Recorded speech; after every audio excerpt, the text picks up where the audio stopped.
Fala, meus jovens. Vamos fazer aí um pouquinho de anatomia por exames de imagem, comparando aqui com o modelinho anatômico, tá? Então, vamos falar dessa radiografia em PA de tórax, né? Classicamente, uma radiografia feita, né, com o paciente no ortostático, o raio central entrando na região posterior, saindo na anterior, aproximadamente o raio central a nível de T7, né? O centro do tórax. Essa é uma radiografia feita em inspiração correta, a gente está vendo ali, né, mais ou menos 10 arcos costais posteriores acima do diafragma, para ser uma inspiração adequada e ter uma boa resolução aí de contraste, né? Então, pulmão é interessante, você vê a trama vasculobrônquica até aproximadamente 1 centímetro das bordas do pulmão. É interessante, por meio da transparência da sombra cardíaca, também conseguir localizar alguns corpos vertebrais. Isso mostra que a penetração do feixe ficou adequada, né? E vamos falar hoje sobre essa anatomia aí, tá? O básico aí para vocês, beleza? Então vamos lá, né? Vamos começar pelo número 1. Número 1, a gente tem a margem, né? Margem superior da escápula. Então temos a escápula, essa aqui, certo? E especificamente ele nos mostra aqui a margem superior, tá? O processo coracoide da escápula, ele também é visto, né? Ele está aqui, ó.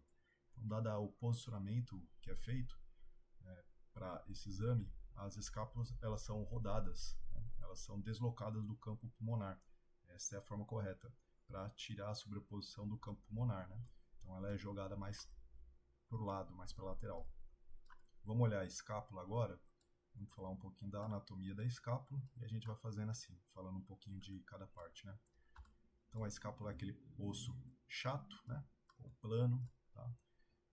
Ela possui ângulos e margens, né? Então ele tem um formatinho levemente geométrico e a gente enxerga facilmente o ângulo superior e o ângulo inferior. E entre o ângulo superior e o ângulo inferior, uma margem medial ou margem vertebral, poder estar virada para a vértebra, né?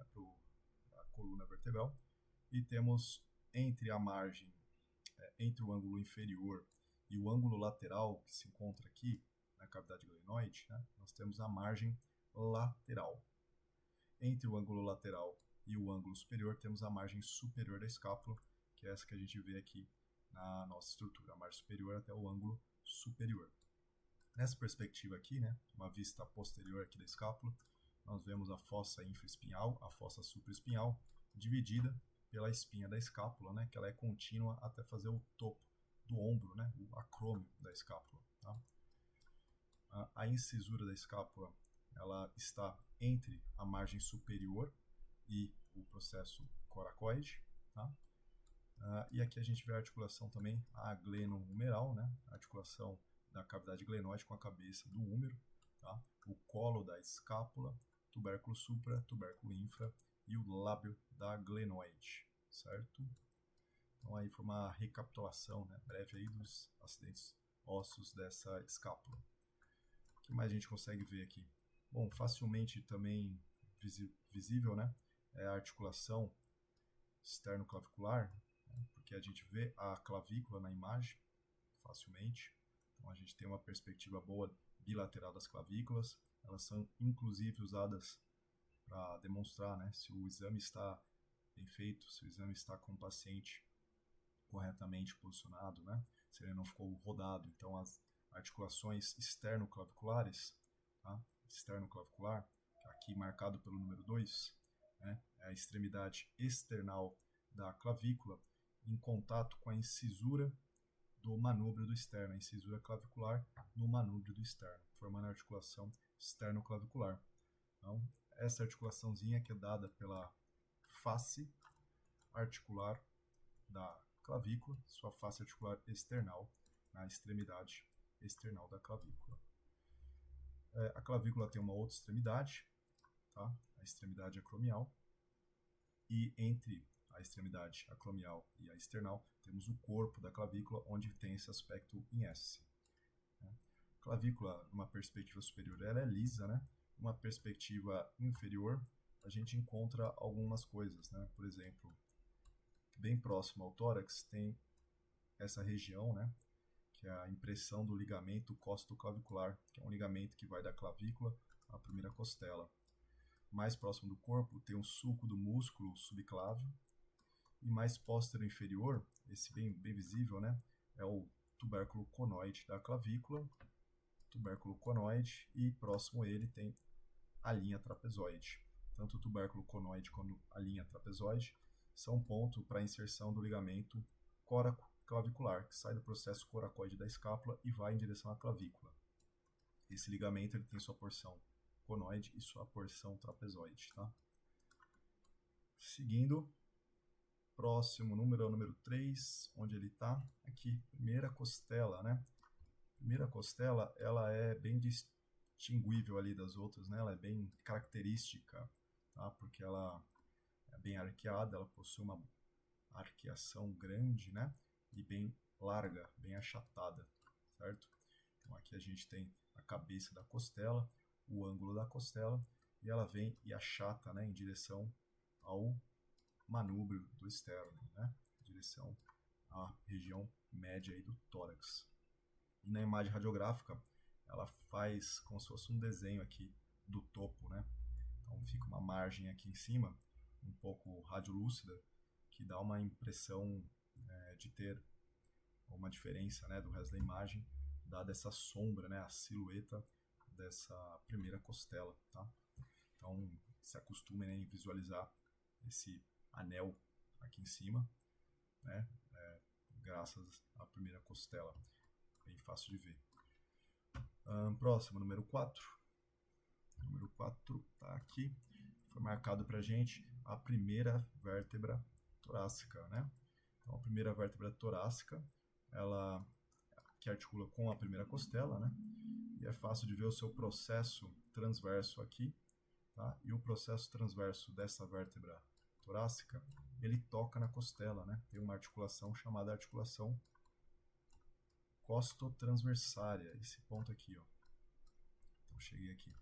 Então a cabeça da costela, ela articula diretamente no corpo da vértebra e tem um ponto, uma articulação costo entre a costela com o processo transverso da primeira vértebra torácica. Portanto, é a articulação costotransversária marcada, né? Ela aparece aqui bem nitidamente. Seria este ponto aqui, né? Marcando ali a estrutura de uma vértebra torácica, né?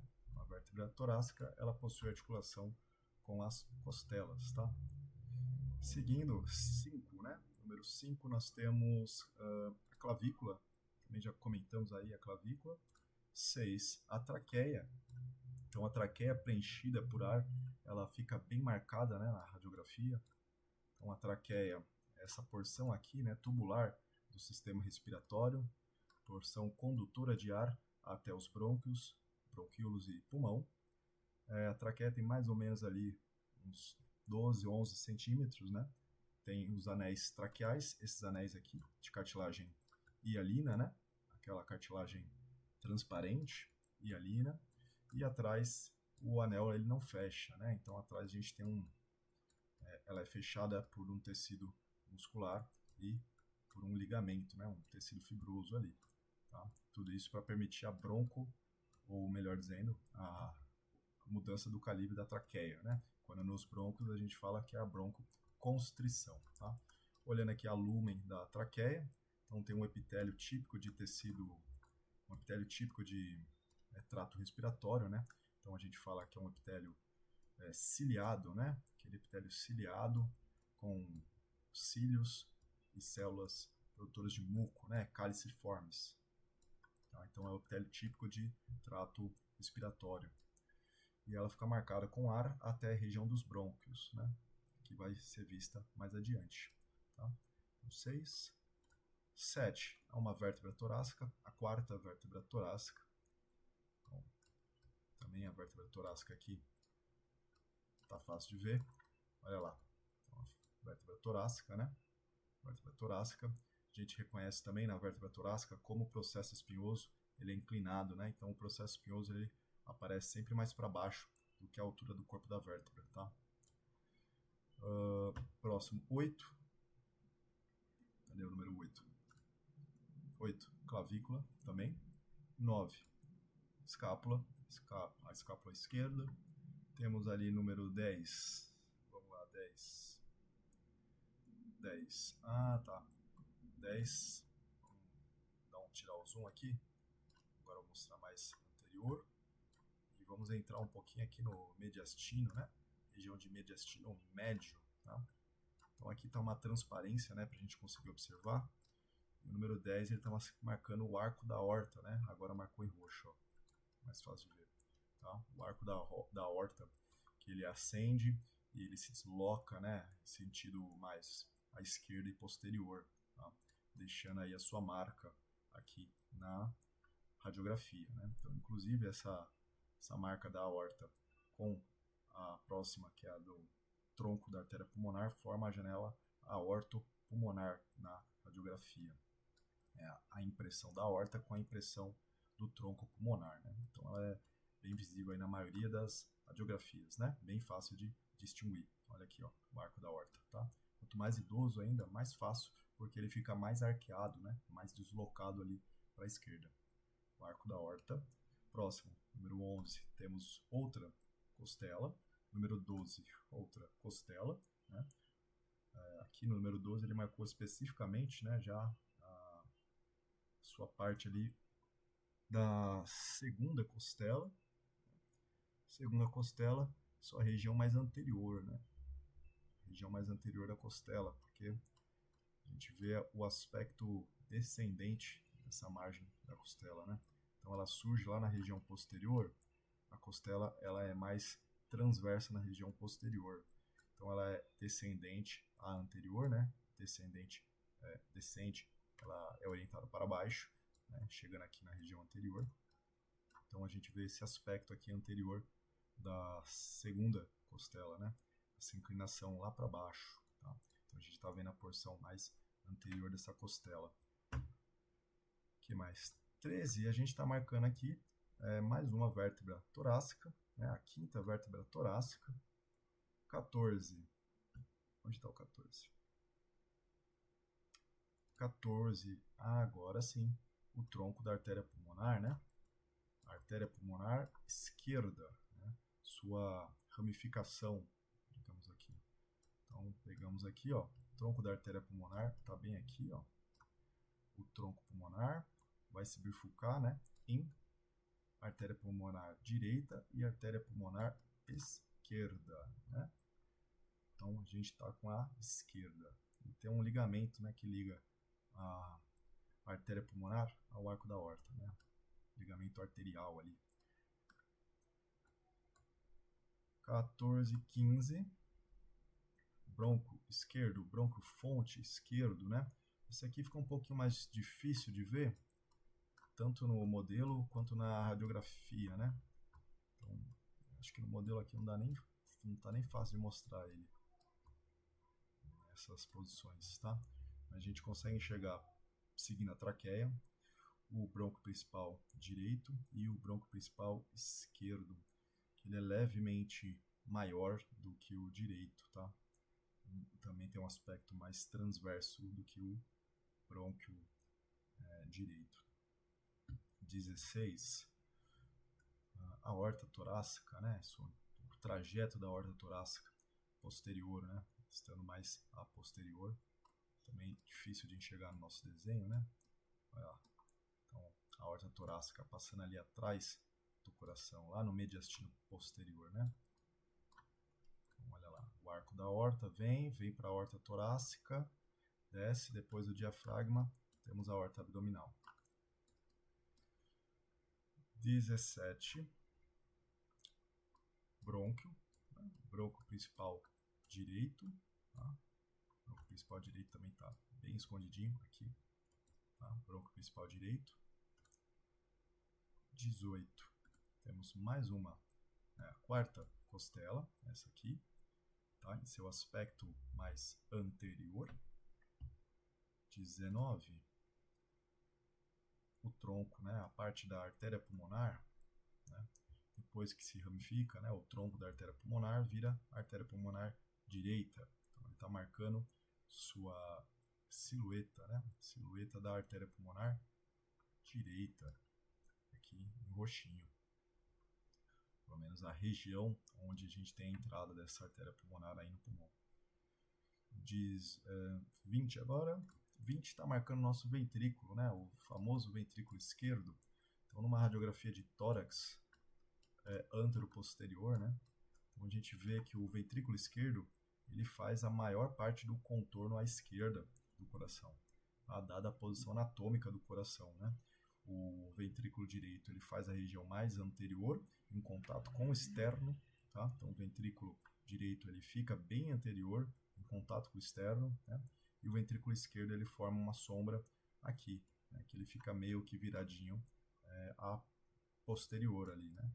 Então o coração ele não é planinho, né? No seu local ali no mediastino, ele é um pouquinho inclinadinho e rodado, a ponto do ventrículo esquerdo ele aparecer lateralizado e também mais a posterior, né? Aqui, ó, então, ele passa uma boa parte dele está a posterior ali, né? Então difícil de mostrar, né? Me deu uma enrolada aqui para mostrar para vocês. 21, mais uma costela, tá? 22, agora sim o ventrículo direito bem anterior, né? O ventrículo direito, tá? 23, uma vértebra torácica, né? 24, uma costela. 25, outra costela. 26. 26 já está também outra vértebra torácica, né? 27, diafragma. Bom, vamos falar de diafragma, que ele é importante, né? Não só as hemicúpulas diafragmáticas são importantes, como também os seus recessos, né? Então a gente tem aqui um seio costofrênico, o outro seio costofrênico, ou recesso diafragmático, né?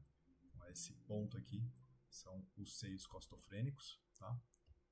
Importantíssimo aí para pesquisa de derrame pleural, né? E o diafragma é esse músculo aqui, ó, em formato de cúpula, né? Então ele é uma cúpula que se insere lá, sua terminação, seus pilares, né, estão lá na coluna lombar, tá?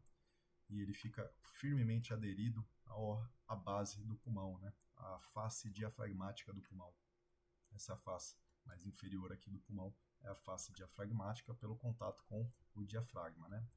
Então o diafragma é um músculo que, ao se contrair, ele no sentido crânio-caudal, né? Ou seja, comprime os órgãos abdominais, abrindo, né? Fazendo um movimento de inspiração, tá? Então, o diafragma é um músculo importante de verificar aí na radiografia também, né? Porque qualquer sinal aí de gás embaixo do diafragma vai ser percebido, né? Vai ser percebido aqui nessa linha, né, entre o diafragma e o pulmão, como gás intraperitoneal, tá? Então é um achado aí até comum aí de imagem, né? O que mais a gente tem aí para ver? Depois do 27, o 28, né? Mais uma vértebra torácica. 29, mais uma costela. E o 30, que é o fígado, né? Então o fígado, o maior órgão abdominal interno aqui, né? Que a gente tem, tá? Fica ali no hipocôndrio direito, abaixo aqui, logo abaixo do pulmão direito, tá? Outra coisa que a gente percebe é uma diferença, né? Na posição das cúpulas diafragmática direita e esquerda. A esquerda ela consegue descer um pouquinho mais, né, por causa da ausência do fígado. Já aqui, na direita, ela fica levemente mais alta do que a esquerda. Beleza, pessoal? Então, isso aí foi um bate-papo aí para a gente relembrar aí um pouquinho da anatomia de um tórax pela radiografia antero-posterior com o modelinho anatômico.